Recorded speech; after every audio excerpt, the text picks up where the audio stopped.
Kwasini Akosia for that December was not so dunum. After Premier no near Dunadis, Mamma, Mamma, Mojo, non Siena Yabubium. Imperno Swaka Siaboni de Baba Somuyo. Karama Panira John Dramani Mahamad Yatu Jawa Sene. Afia Batoya to Yen was near Bibi Brenoa. A day a film Samrehui, Yeni and Casso Sanso, and Naira John Dramani Mahama Cronoa. Wakasa first senior high and one more. Womo kase waba obetwam ni nyina no atamfo na boapa wono Africa sansem no na National Association of Graduate Teachers ye 20 aka na Sabnagrat womo de ato aban wanim se free senior high bill akwakoto mrahye ye hwa ne mo senche kra mrahye betena so na dawroma womo ntwe ansensen na waya kadwumako no so na ebo aban kokoyi wono kyerem aban de wono kawo Tinani chine yada won tue sene ba na wasin so hwa emofra no tworo na fi no won betumi amaka ne ntam so ade ama won mo wei ene nsema hodo pi no wana na no so yabobo no ede baba so mo 21st clinic we sciatica expert through herbal center through ko capsule so ene wode taye chie ama remfi sa afi mu bosome mu Christmas heba bedie no ayamizu and 5G Express Group na de wutu kwan edo wakonkro for mama so amwaje udin pa me amatena se no memba kenkan sami na mapamfo awodo so atwa me ho ahia ama me ko mu nyina na me kirimu aye me de metin ene akosia aje wo akode boaten afayanche Brennan sem no yenda na achi Kanema Panyera John Dramani Mahama ya sebre Ghana fo akwato abama no na wade nkunim eba batena konya so nyame ya dom afempem no ane aduenu num se Ghana man panyin foforo kura na another dua wade na ase sonko koma atwedi ampon our Assemblies of God Ringway Gospel Center ye no ewo enkramantamu na ebra ye John Dramani Mahama na busua na yire ne ma ane adofo bi a wo mo bo anan ekọ wo no mo na nya asem ketewa kura na asesu adan na nigye ane ade na ewo na ye John Dramani Mahama de kwoto dwa atro se afiya boto ma Ghana ye to ye no ewo mnioma pinu wana akoso na so ade ba ko wo sua de afiri mu ene se emre wo ye ni enkaso se na ya wode aka hu se dache bi emre ne betumi asesa ma na afiri wonsa ene nti wo ye ade na wo ya hwe ye pa wo se wo hwamu a mampanyi na dan ko akofo ado ane ye rabawmia wo na te akonya so ya wo mototo nioma ne free senior ha wo de ba ye nti Ghana for pinu wana so won mo soro won mo campaign wo ma fo huru bi pa na so re wo sem ne se campaign na wodo a NPP amanyoko ye na ya boaje won mo so wo se bone ade no afia bato Ghana for kire wo mu shege pa wo mo kire wo se amfa won ne free senior ha yo mo de aba no asotena mu nkoyi nti wo so mo to aba ade tia wonom na asade no afia koso wo ma Ghana ya bato mu no ama wonya hia hunu bebre no a kire mu se ewiasim dia wo ye bia ne kanu se dache wo bebu ho akonta na Ghana fo nam se afia bato na se abato bia no a enfia na bia o ma Ghana ya to ekita woro se kosua ba bia mo pe no mo dane 20 no ena ma afia bato ya to ye wo ma dane ya kire dia kwakoma NDC amanyoko no na ene ya Ghana fo dane 2 media ma wo mo no wo hye bodin se kantan wi abo de gu so tafre fam no horo se wo ba do betumi bia se ne be ya wo manfo ne ha ba ne ha wo mama ne ba na ma ne na fe so de Ghana fo hwe no wono ye John Dramani Mahama oba ne sa.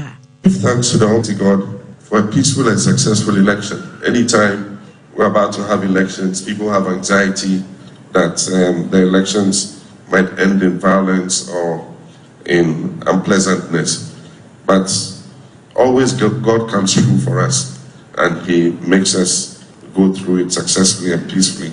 I cried unto God and brought my supplications to the Almighty, and He responded with bountiful blessings and success. And for that, I give Him thanks. This victory can only be divine. God assured me in my heart, and I knew. He spoke to me and said that He will bless me with success in this election. But I did not know that the blessing was going to be so bountiful, and that the victory was going to be so massive and so dramatic, that I give Him all the thanks and blessing for what He has done, not only for me, but for the whole of Ghana. He has done good for Ghana because He has restored the sovereignty and the power of the people of Ghana. We've practiced democracy since 1992. With time, the political elite, and I'll say including myself, all of us who God has given the opportunity to lead this country, we have grown in arrogance and selfishness, and we have believed that the power that we wielded over the people belonged to us, ourselves, and did not recognize that it was God who gave it to us temporarily. So God has made us know that power belongs to the people. But when they have reached their limits, they will show you that real power belongs to them. And that is God who gives that power. And so, just as our colleagues in the MPP might be feeling very pained by their loss, it should serve as a lesson to those of us coming into government that the same stick that Techi has been beating with, Ghanaian people are reserving it for man. So I've been receiving knocks on my door, receiving text messages, people who are considering themselves for various positions, and I just want to warn them, it's not going to be a walk in the park. If you're not prepared to work and serve the people of Ghana diligently and modestly and with humility, then don't come. Just stay where you are. The water chino can said about bad be wary. John Dramani Mahamaya Sebre Wadim Kunim, Nanyamia Duma for Baba Simon over Tanakunyaso, Sagana Mampani. Naya John Dramani Mahama Cronuano. Wasaka said Yamodia to Jaway Voice of America, and one of this uncle to draw a trust. Nipa Pinua Kaya or Nokra what TB. It must a free senior high ya Mampani Nadanko Kufado. 1 year about me, dear, but one of Batanakunya so became. Now, some sending in a no come a gun of force what to say. I ordered on some nipa binum person pamatade. Seratana Cabapara or no bear my son. Not just on a morning or force sereno. Now, so Yami Dimunti Sadian Memuda. San Sababia, Yankropon Naquadruno, and your son, your mother in a bachelor bubble form. Now was a gun of Fonina, but say. Some yabana of Nafamu dear. Now what the free senior high, I could do pempensuar to say, you know. 1 year John Dramani Mahama Subayabi, nor a sell my gun, you been for 2, a somewhat chance sure, never to me about free senior high, no, a hobra. Free SHS has come to stay, and it is not going anywhere. Nobody is going to scrap free SHS. What was said was political talk, and it was just political gimmickry. Free SHS is not going anywhere. We're going to maintain the policy. What we're going to do is to get dedicated funding for it so that it is better resourced than it is currently. There's a lot of waste in the system. We're going to help to make it more efficient so that the teachers, the parents, and the students get the best out of the free SHS. We're going to look at the basic school level too. Because we have focused on free SHS, we are abandoning the basic level. And so the basic level is becoming a major problem. 1.3 million pupils at the basic level do not have furniture. They don't have tables and chairs to sit on. They lie on their stomachs in the classroom or sit on cement blocks. And that's because all our focus has been on the secondary school level. So we're going to hold a national education forum. And that forum is going to bring all the stakeholders together. And we're going to take a look at the whole education value chain. And we're going to... I was away, John Dramani Mahama, Ghana, man, penny for cry, Ghana for Atuaba a day Amanu. Now, I am a man and some that are so free senior high home bella quack Tom Rasibo de Fia. Ya when him saying, ya to more December bossome. Neither also doing Siam show your 4 from Befrasetano, and show Yana once and some Piemu. Nasa bear no penny for Gia to Mamma by Marasania Bayer. Now watching a binaman penny be but now Conyasua. One for what you can so I'm a chas free senior higher. Ghana this year no more ediso and Faswana home. Now National Association of Graduate Teachers. You're trying to kind of some Margaret, one with one watum. One much as a sabin like what Tom Rachel de Fieno. I wasn't care and penny for 1 minute day. Now one my bear pa, I won't assume one when you're not say. What does sort of son what I say as see home kunya. Now what shall compare but me up one sana. kebekwa ma hye fie krampo anka kɔ nanso ohunu sɛ saa nkonyasie ne nyina ma so ne ne won matabri ade akoto ma hye fie opeso ogitum ema ne baba yamra enam so nti won mo sra ban ane anwoma suamu empanyufo nyina sɛ won fa nkwa adwendwene ho na saa bill no won twe ensensen discussed for a while now. We feel that discussion and stakeholder consultation on this bill has been very inadequate. And also looking at the times when an election just took place and a new government is set to be inaugurated on the 7th of January 2025. And also looking at the draft document of the bill, and I'll just mention some of the topical issues to you. When you look at it, we have compulsory secondary education, system of education, right to free compulsory secondary education, responsibility of the minister, responsibility of the director general, responsibility of the parent, responsibility of regional and district directors, existing examinations, entrance examinations, duty of head of secondary school, denial of admissions, and so on and so forth. You see that it is a very comprehensive document. I was on your turn and Kai Ayora Angel Carbono, where president at the National Association of Graduate Teachers, Nagrat, Equono, and Yakoti, one more any. Now, why can you make one na Ghana Mamrana, sir, a bibrema toya yama, one more quine. Say a more fry on much BC, and I was in Yata, one share na, one more, and one masuamu, a yen sorano, one batrono, one baron and can swore at the Amaye. Now, I nay, why for a woman, yes, sir.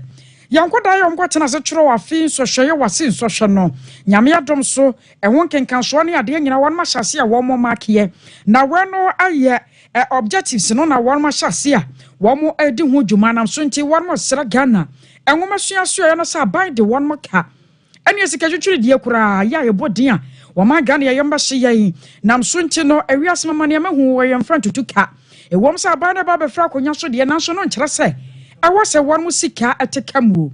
Namsunti, one more srapa. Some penny for a yantamway. Now one more would be a modiano munchurch, ya son by year. Now over to me now, Kanya was sepe. Now fence socrano, Wayake was seen socianua. And Kodana Chona Fino, one to me a king kind. Over John the capi, one no Edna Juma a Wayak, and Makono, one makache, and one and some drop for a dinkoma, and some winning at the Obomutre. Debt resettled of 118 million Ghana cedis. As we speak, no amount of money has been paid to us yet. We are still waiting for the Ministry of Education to release funds for us to be able to go ahead and fix those scanners. So obviously, this has thrown our work out of gear because we intended that by now we would have been processing the results because as you mentioned earlier, the marking of the scripts is done.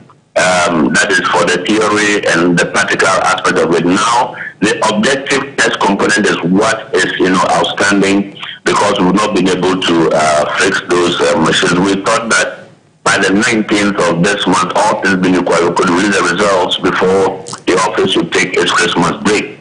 So far, we've enjoyed some goodwill from our suppliers in particular because in our last press statement, we indicated we appealed to them to be patient with us. We would, as soon as monies are released from the ministry, we'll be able to settle our indebtedness with them. As we speak, they sent us some money, about some 32 million, and so we started paying those who marked the examination papers. But then for the suppliers and other people, especially for our scanners, we still would need some money to be able to take care of those ones. It's unfortunate, but we need the funds urgently. That is the reason we are out there, telling our story. We have sent letters to the ministry. We have also put out a press statement indicating the challenges we have.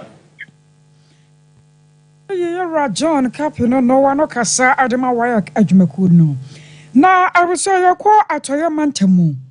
Amanabara yansaka atrasa cholera yade no yam tuo yade na yiniti ewo atoyemantam yepa na ye kasai nipa makomako ahankono ne nwotwe 908 ena yade bi ache wonom a emudu ananso atina nanom ewo ansieto we yakwa ya pomde mu nsam ya reho Sompa ade ama Ghana man sene ne kire yade yesinkunya na afa ya hwampa yabotume ade afaso aka wo bi ama Ghana Health Service apomde adwumaku a awo ma Ghana mu diaba atrasa efrenyame ya adomu a another dua ya de kopem December abosunda toso edunkono no won ba ba hyase na ne atoyemantemu wono afafa babi ya arose cholera yade ne won bebo ho dawro yie na se wokohia korampo sa ne mpane wo woni ade bembamu a won matumi ayeye ne sase ne beye nya Ghana de hye bi ma won wo atoyemantemu so won ho atumi ato won makakra.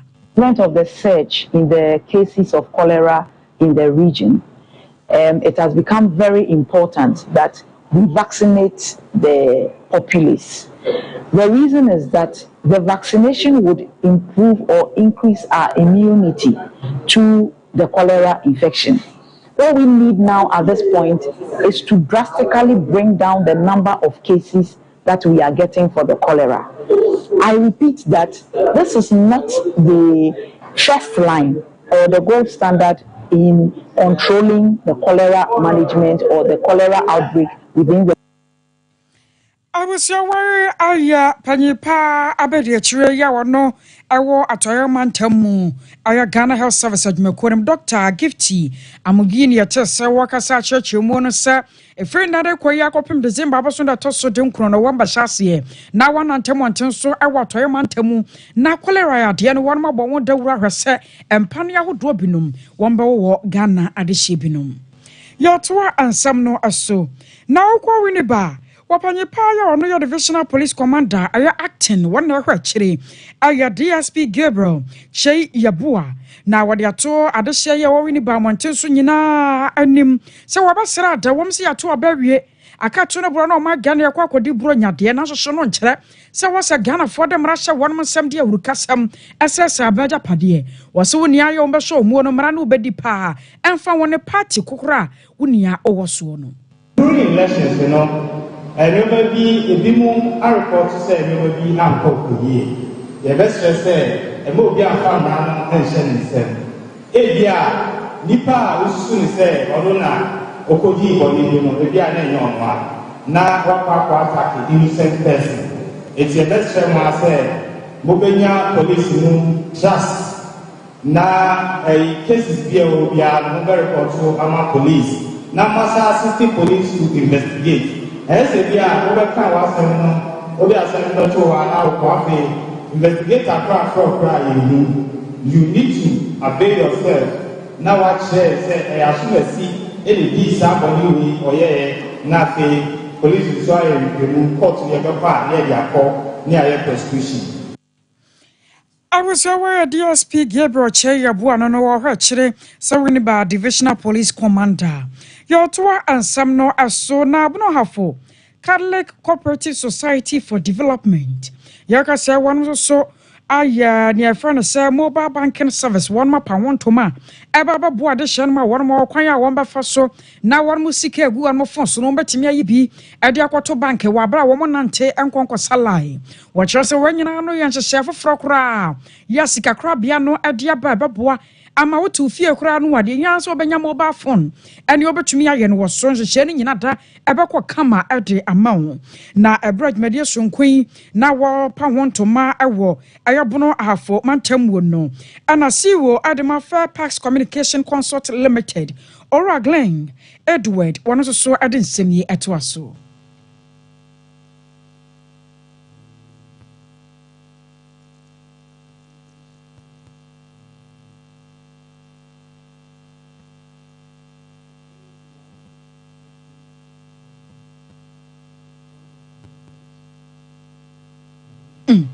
I was on Kaya Rassia Benya Yura, Glen Edward, no Nankaya Bodia Mamma Fa and Chaye.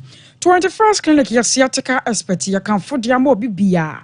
Obia watu wa sintini action wadia ba na murumu emoshe shewe mocho chen wagye wo ba bia anye no wasa nane chen ya da no obekọ na 21st one mo branches ahodo a ewo magana fa na ba bia no one mo hwewo na anya sia te kanko ya de bibire bia da eha wo wosefiri wo to ase na se mpo wutiri so ekopem wo mawura no no adokotafo benya daje na wahwe yie pa kuma se wo hwe overseas junction akra wo honomo afesu nya na nkransa ta chiman ene branches nkaye wo kwa wonsa ebeka wo no 3 Herbal Center. What if you are capsules about a cocoa master draw ane a draw tata shay beto sisi yadia cocoa yam tim. Nina said your free wama water one. A 3 Herbal Center womanupa what there about German so was a cocolina heba. Danny Heba, Misty Epidank, a one na no numero qua, one sa ebeka and Ray Ebi. I was sorry I took one you. I heard Yako Canada, US, UK, Holland. Australia, New Zealand, Germany, bebia. Ye too far near Quaco Honom. Nyamia dum sunti ubeko wadaya sono bebem. Express group na se war. Na sada ya sunwe nyina atumi abamudiama wo. Enti kan wo na ne won mo kwaya hyehyeye. Se wo ko school ko sua de kwaya adwuma. Ana scholarship bi na wo pe. Wanya mu na ticket na opese mo boa wo. Na wotumi twa. Visa na wo nsa epese kana. Ne nyina no express group da won mabam. Sane ne kine ya da wo ya de ama won krata ba no aye befu akra. Ebusua kuma se Uben one more safo, labor runabout, Accra, Kanashi First Light, and the one morning common and yata, never saw one sa ever to me, I can't one re. Did I so yarn pitri in your sway? Now I am found something in that and see Asada. I could Yamako share some one and some in other boya. Or creature my son for Penny Sam with the Maye. Kelvin and the Rangsford, Yadamwasa Damwase, Amadam Quanso, one Quany mu, was an aquasia that nation found a sports her, where you know Baba Tayachi, now what Nanimu Yam Ababa boy, Adamina Mwase, Adamwase Mensua. Baba Transakin can semi dimawo. Midi, ene. Okosia, Ajewa Quadia Boatin, ya sorry swako healing point, Mame Akia Boa Esiama, what it was so. 21st Clinic, yes, Siatica